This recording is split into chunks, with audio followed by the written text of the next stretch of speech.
Bom dia, boa tarde, boa noite, or whatever the case may be.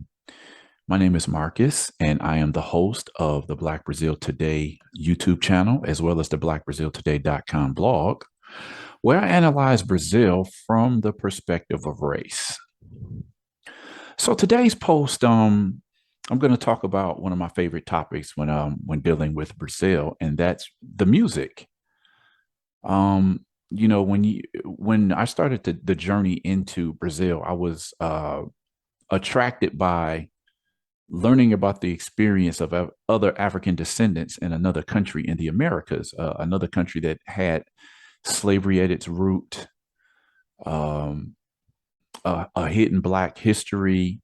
mm, We could say a system that was set up for, well, let's just say it was really geared more towards people with a white appearance, and just how the similarities and the differences played out between how, what happened with African Americans versus what happened with Afro Brazilians. So it was generally a historical thing and a cultural thing, but part of the culture is the music. And as I just got into Brazil, I started learning more and more about the music artists and some of their stories, which were pretty intriguing. And whenever you dive into some music that you're unfamiliar with, you're going to be presented with people like, well, if you're going to study this topic, you need to know who this person is, or you need to know who that person is. And my first forays into Brazilian music started with some compilation CDs. But I could even say before that, I actually was introduced to some Brazilian music, even though I didn't necessarily know that it was Brazilian music. Like for example, when I got into jazz sometime in the 90s, I would come to understand that some of the songs that some people would cover would be by Brazilian composers. One story I remember from, it had to have been somewhere between 2000 and 2002. And I remember the job I was working at that time. I got into this discussion with this guy I was working with, and he was into jazz also. And so we got to talking, and the song "The Girl from Ipanema" came up. And I don't know what American artist he knew who covered that song, but we got into a discussion, and he believed that the songwriter for that song had to been an American composer. And I says, no, that's a Brazilian composer. That's one of Antonio Carlos Jobim's, biggest songs. It's that's that song. I would find out years later, like it's one of the most covered songs in the history of popular music. It's like, I don't know if it was mentioned as number two or number five, whatever it was. It was like near the top with a Beatles song. So this is a song that you've probably heard one time or another, where you've heard it in elevator music, or you've heard a jazz singer singing it, or you've heard it on a television commercial. So you've probably heard this song somewhere. And so when this guy challenged me, like, no, an American wrote that song, and I says, look, I've been, digging into Brazilian music for a couple of years now, and I'm trying to tell you, we can put money on this. I'm trying to tell you that it's a Brazilian composer who wrote that song. So he had to back off because I think he kind of felt that I knew what I was talking about. So, um, years would go by, and generally, what I find when I used to go to like American record stores is that you would find a group of Brazilian artists that were, maybe six, seven, maximum of 10 artists that were available if a particular record store had an international section or a section for Brazilian music. It would always be the same type of artist. It wasn't until I started visiting the country that I got a wider selection of some of the music there. So one of the artists that I discovered on a couple of those compilation CDs that I bought was Milton Nascimento, this guy. And it was one of his songs on one of those compilation CDs. I'm going to get into that more in this story. And I was like, wow, who is this guy? Like, incredible voice. The music was just something I couldn't even define. It had so many elements going on in it that I had to discover, like, wow. And when you pick up a compilation CD and you find an artist that you like, generally you're going to probably go and try and, find some more of their music. And that's what happened with when I discovered today the musician I'm featuring today, Milton Nascimento rather. So what I'm going to talk about today is this. I think this story actually came out in May of this year. Says that musician Milton Nascimento's 1972 album Clube Da Esquina was voted the best Brazilian record of all time. Now that's huge. Um, I see that there's actually, if it's not already done, I'm going to have to find this list. But from what I understand, around that same time, there were a group of music journalists and critics that were coming together to put together. I don't know if it's going to be a book, but the 500 greatest Brazilian albums of all time. I'm really looking forward to checking that out. So today I'm going to just focus on this news about Milton Nascimento. If he's, if you don't know who he is, some of you who know any, know a little bit about jazz, you might have come across his name. Different American artists who have covered his songs. He's just one of Brazil's top. He's going to go down in history as one of the most memorable Brazilian artists. His entire discography is something that you could check out. I mean, I'm always partial for music that comes out of the 70s because by the 80s, some of the production styles that came out of the 80s, I didn't really care for. But the 70s were just, even whether it was in the United States or Brazil, when I listened to music that came out of Africa in the 70s, I'm like, it's something about the 70s that just, I don't think we'll ever see another era like that decade. It was just, I just love the 1970s in terms of music. So anyway, if you don't know nothing about Milton Nascimento, there's no way I'm going to be able to tell you everything I know about him or even cover his entire career. So I'm going to just talk about this, I guess you could say, accomplishment. I mean, of all the Brazilian music that's out there, this Clube de Esquina was voted the best Brazilian record of all time. So I just wanted to get a little bit into that today. It's an album. Actually, I got it on CD when I first got it, but he's actually that album is not actually just Milton Nascimento. It's a whole group of artists that come out of the state of Minas Gerais. And even though Milton Nascimento was actually born in Rio de Janeiro, from what I understand, he was adopted and he ended up growing up in the state of Minas Gerais. And as he grew up, he formed these friendships with some incredible musicians that were coming out at that time. It's like the Minas Gerais sound, if you will. So anyway, let me get a little bit into this just to introduce people who may not be familiar with Milton Nascimento, one of Brazil's greatest artists. So today's piece incorporates a text written by Vitor Paiva called Milton Nascimento, Clube da Esquina, voted best Brazilian record of all time, as well as a snippet of a Terra article entitled Milton Nascimento receives a call from Quincy Jones, a brother that I have. So I've often said throughout my years of being immersed in all things Brazilian, Brazilian music is another one of the things that contributed to my desire to know more things or just to get to know more about this country. In my own quote unquote discovery of Brazil, the music was the soundtrack of my explorations into Brazilian culture and history. I've told this story of my introduction to Brazilian music in more than a few posts on the Black Brazil Today blog. And the rhythms and melodies from my introduction to the genre remain in my head as strong as my memories of hearing the sounds of soul music in my father's Cadillac Coupe de Ville and going down south to visit my grandparents, aunts, uncles, and cousins. It's just like some music I can never forget. It's just something that's it's in my mind forever. If you should ever venture into Brazilian music, it will be a journey that you will never forget. In my first decade visiting Brazil, whatever city I would visit, I would always be sure to visit the little sebos. And the sebos are these little like used stores where you can buy used albums, used CDs, cassettes, old books, old magazines. Just it's like a retail, a resale shop. And I would just find some gems in there. You find all types of rarities and classics in terms of music. If you know what you're looking for. The most that I could find in the record stores, remember record stores? I mean, Detroit has some great record stores, but they all started closing their doors some years ago. Um, but in these record stores in like the metropolitan Detroit area, it was only like the most popular Brazilian artists that managed to have some of their albums issued or sold in the United States that I could find in some of these crates, in Metro Detroit. Some of those artists included Antonio Carlos Jobim, perhaps the most popular MPB Brazilian popular music artist and composer. João Gilberto, Caetano Veloso, Gilberto Gil, Os Mutantes, and a few others.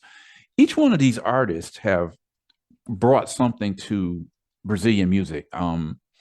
Antonio Carlos Jobim, a lot of people just call him Tom Jobim. Like I said, he's probably recognized as the top composer coming out of Brazil. He's probably the most internationally known. I think he died in 1994. He was relatively young. I think Jobim might have been, what, 65 when he died, maybe. He wasn't that old. João Gilberto, his song Corcovado is something, it was one of my first experiences with Brazilian music. Like, wow, when you hear this song, it's a beautiful song. It has this, and this is what they call bossa nova. It's bossa nova. Most people consider it to be a mixture of Brazilian samba with American jazz with elements of classical music in it. It's funny because I remember when I was a kid and I used to watch these old reruns of the Batman television series, and there were certain songs that I would hear on that album in the soundtrack for that Batman and Robin television show. And there were certain songs in there that just had a certain bossa nova feel to it because, as a lot of people know, in the 1960s, a lot of American jazz artists were covering bossa nova standards. So that's something that I noticed. And by the late 80s, that first big Batman movie came out. And I remember the old television show being put on TV for another minute, and it just brought back memories of some of that music that I would hear. That was a really corny TV show, but you're a kid, you don't know any better. Caetano Veloso is probably considered one of the top three, maybe top five Brazilian artists of all time.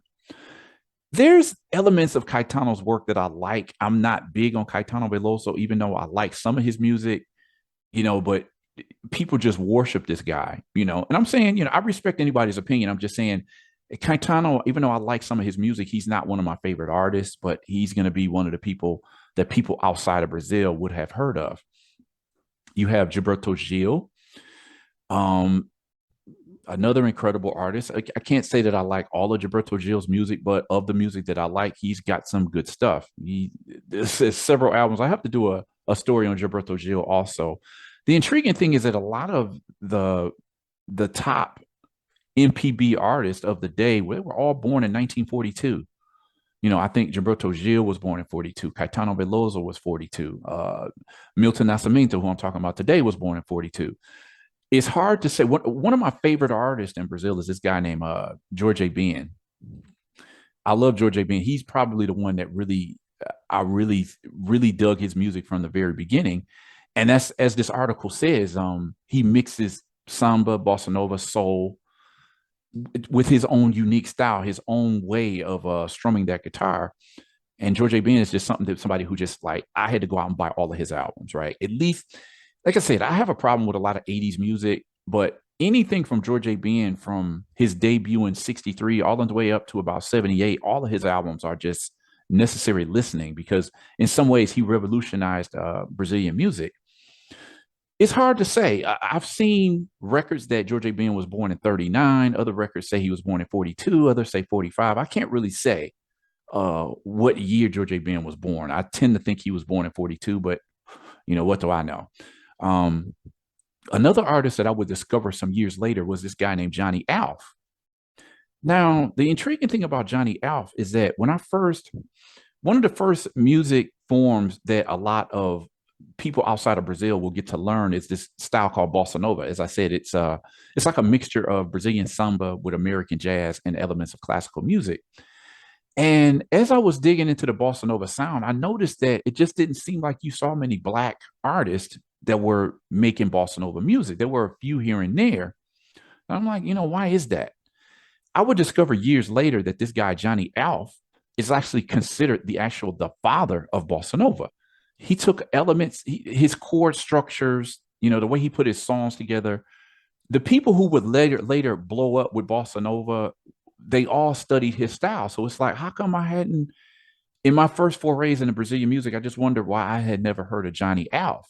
His story is kind of, I remember being sometime in the 80s, and I used to see a rock and roll legend, Little Richard, always get on TV and always scream at the audience talking about, look, y'all never respected me. Y'all never gave me my respect. I never earned a lot of money. I'm the architect of rock and roll. And I couldn't figure out why this guy would always interrupt these music shows.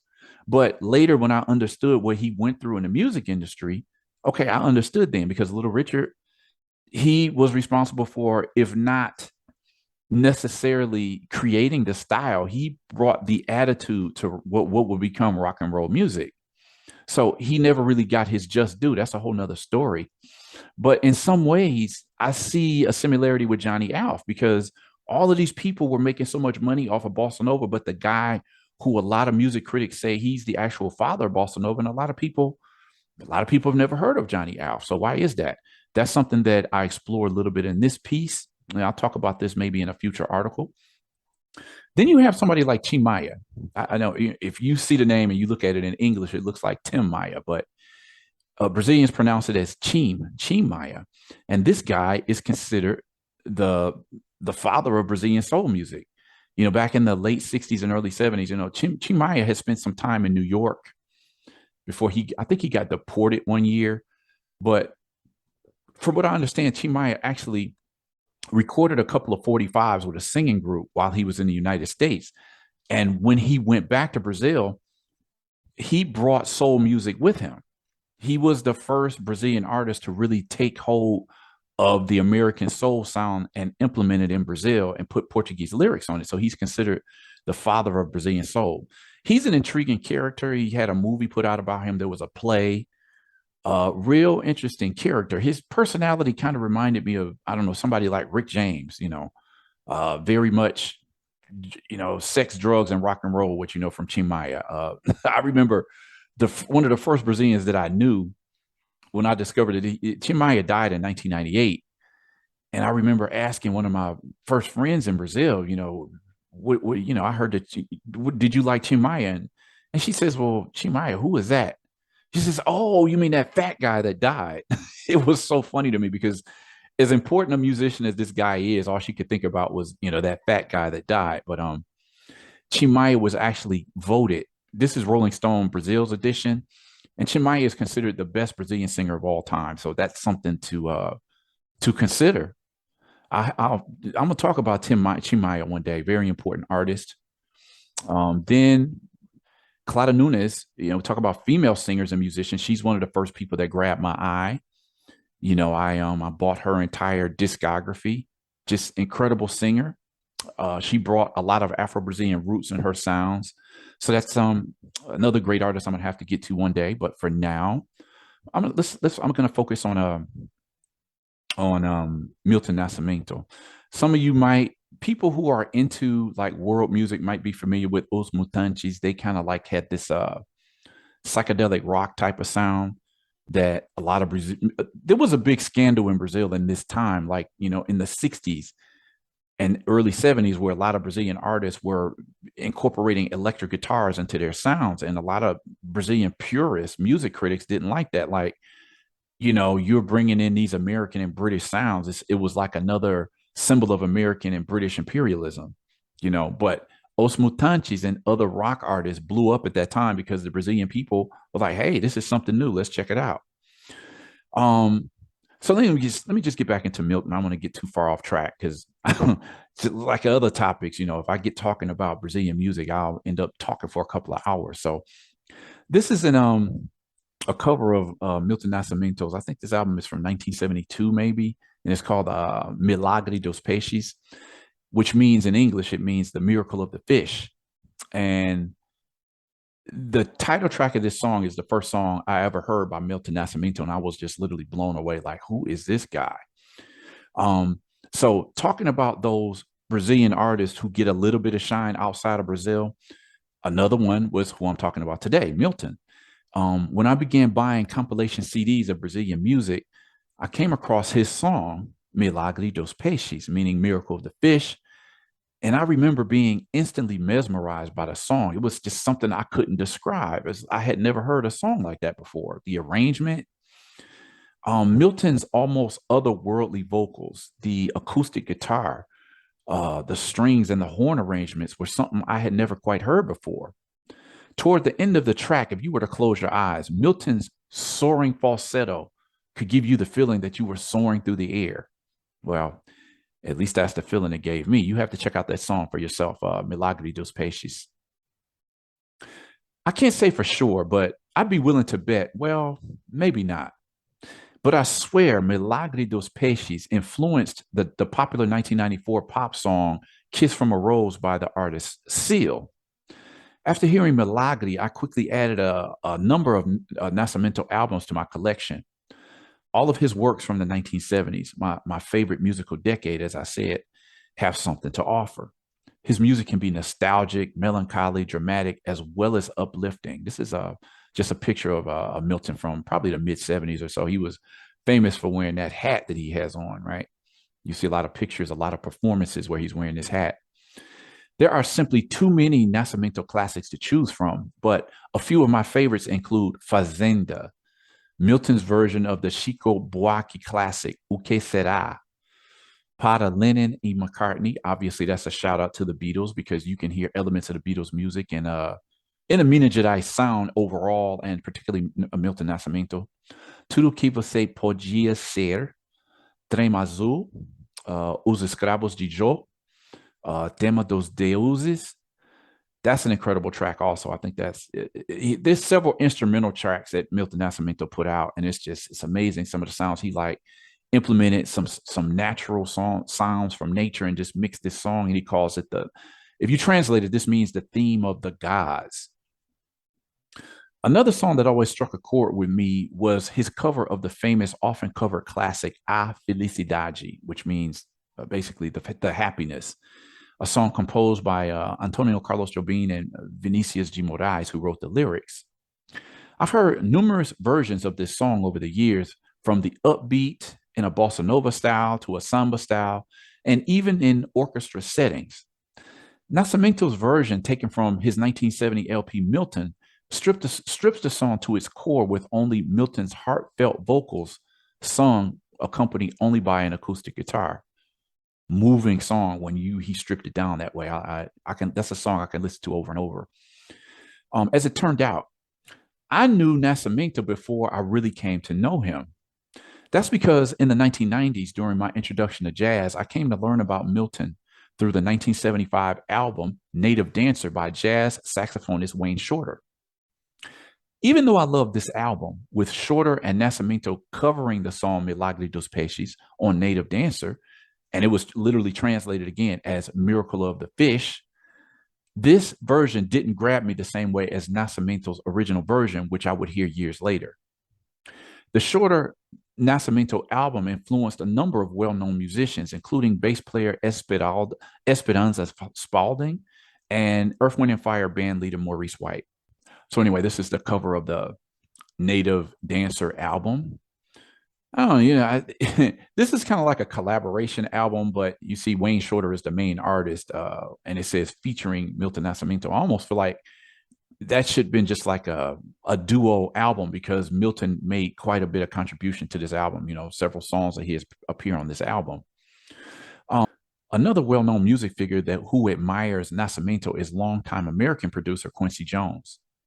On July 27th of last year, Nascimento surprised his fans when he published via his social network a photo of a video call he had with Jones. In the image posted on Instagram, the artist appears smiling, making the heart symbol with their hands. Milton said, or this is what Milton said about the video conference. I received last Monday night a more than special call, unexpected to tell you the truth, from my friend Quincy Jones, he wrote in the caption of the video. Milton also remembered the time when he met the American producer who was being honored at the Montreux Jazz Festival. Again, Milton says, how many beautiful memories I have with this guy, a brother I've had since 1967. I hope things get better soon and we can meet again, he concluded, actually, referring to the pandemic, which was going on in July of 2021. This is just a picture of Milton talking to Quincy. You see in the thumbnail picture right here. Milton's music was recently earned yet another noteworthy honor. Nascimento's classic 1972 album Clube De Esquina was recently voted the best Brazilian record of all time. The election of the album to the number one spot was held by the podcast Discoteca Básica and announced as the largest and most comprehensive election ever made in the country regarding LPs and CDs. According to the site, to elect the best 10 Brazilian records of all time, 162 experts from different areas within music were gathered, such as journalists, YouTubers, podcasters, musicians, producers, etc. And each one presented his personal list with the 50 best records in Brazil. Now, any music critic, anybody who's a fan of music, is almost it's almost guaranteed that this album, Clube Da Esquina, will be in somebody's top 5 or top 10. That's how important this record was in terms of influence later generations of Brazilian musicians. Names like journalist Nelson Mota, J.B. Medeiros, Moro Ferreira, and Sergio Martins joined a list of well-known producers and musicians and others to agree on the top 10 albums of Brazilian music history and placed Clube da Esquina at the top. Coming in second place was Acabou Chorari, released by the group Novos Baianos in 1972, and Chega de Saudade by when I mentioned João Gilberto. This was his historic album released in 1959, and it came in third to complete the Brazilian popular music's top 3. When you listen to the Clube album from beginning to end, you will clearly understand why this has long been considered a milestone in Brazilian popular music. From the first track, Tudo Que Você Podia Ser, to the last, Ao Que Vai Nascer, the Clube de Esquina album takes a listener on a musical journey that incorporates elements of rock and roll, progressive rock, bossa nova, and jazz styles, perfectly mixed with Brazilian folk music and even snippets of classical music. Nascimento, as fate would have it, is currently on his farewell tour this year. The launch of the tour was accompanied by the news about the classic album that shed light on the importance of the singer and the composer's work. The album, released in 1972, brought together a luminous generation of musicians from the state of Minas Gerais. Milton led the record and the Clube, which means club, alongside musician Ló Borges, along with names like Ronaldo Bastos, Beto Guedes, and Fernando Brandt. From the tour, or for the tour, celebrating the 60th anniversary of Milton's career, the career of one of the greatest voices in world music of all times. In May, dates were confirmed for the cities of Sao Paulo, Rio de Janeiro, and Belo Horizonte in Brazil, in addition to dates in the United States and Europe. So this is what Milton looks like today. It's he was known for years, his various looks. In the 70s, he was more known for wearing a natural style of hair, and he had that hat on that I showed you earlier in this video. And then he went to wearing these type of braids that he just became famous for. That just became part of, a symbol of Milton Nascimento. So as you can see now, he's changed up his look. Same Milton, but definitely a different look here. I had the pleasure of seeing Milton perform live in Ann Arbor, Michigan several years ago. I would say sometime between 2005 and 2008. I couldn't help but note that Nascimento's health had begun to decline as his movement on stage was noticeably slower. I've known, Milton has had some health issues for years, and he was on stage, he was taking little baby steps just to get around.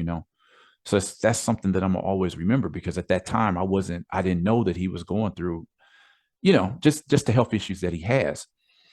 Today at age 79, he'll be 80 in October. Nascimento has cut off his signature braids, of which he was seen wearing for much of his career. Already on the U.S. leg of his tour, cities where fans can see Nascimento until October 16th include Fort Lauderdale, Florida, Alexandria, Virginia, New York, Boston, Los Angeles, and Berkeley, California. It's a shame that tour won't reach me here in Michigan, because being his last hurrah is sure to be a memorable affair.